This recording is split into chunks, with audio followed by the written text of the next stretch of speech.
আচ্ছা স্বাধীন ভাৰতৰ প্ৰথম প্ৰধানমন্ত্ৰী কোন আছিল Jawaharlal Nehru good very good Nagasaki আৰু হিৰোচিমা চহৰ দুখন ক'ত অৱস্থিত জাপানত ভেৰি গুড আচ্ছা ভাৰতবৰ্ষই স্বাধীনতা কেতিয়া লাভ কৰিছিল 1857 চনৰ চিপাহী বিদ্ৰোহৰ সময়ৰ পৰাই প্ৰচেষ্টা চলিছিল আচ্ছা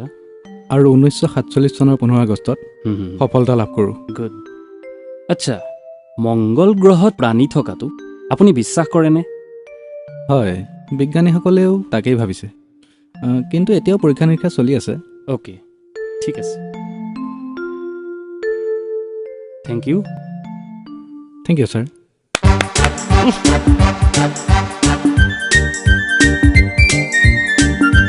নেক্সট কোন আছিলে মই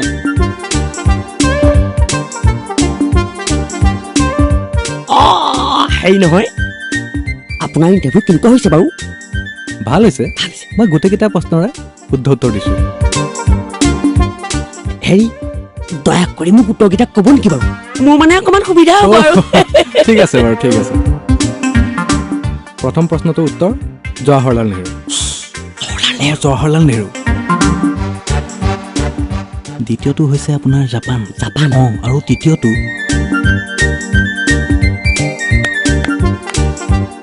আচ্ছা বাৰু শুভেচ্ছা থাকিল দেই ধন্যবাদ দিব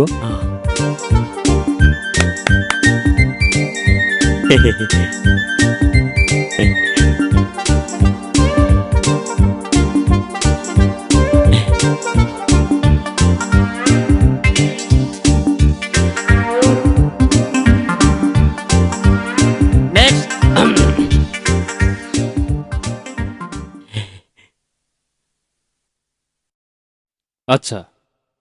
আপোনাৰ নাম জৱাহৰলাল নেহৰু আপোনাৰ ঘৰ ক'ত জাপানত হেৰি আপোনাৰ জন্ম কিমান চনতহে 1857 চনৰ চিপাহী বিদ্ৰোহৰ সময়ৰ পৰাই প্ৰচেষ্টা চলিছিল কিন্তু 1947 চনৰ 15 আগষ্টতহে সফল হওঁ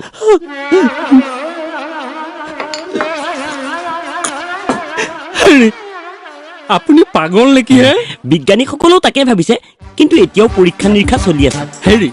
আপুনি মোৰ লগত ফটোৱামি কৰিবলৈ আহিছে নেকি হে ওলাই যাওক বুলি কৈছো নহয় ওলাই যাওক গেট আউট মোৰ চাকৰিটো নহ'ব নেকি বাৰু ছাৰ ওলাই যাওক বুলি কৈছো নহয় আহিছো ছাৰ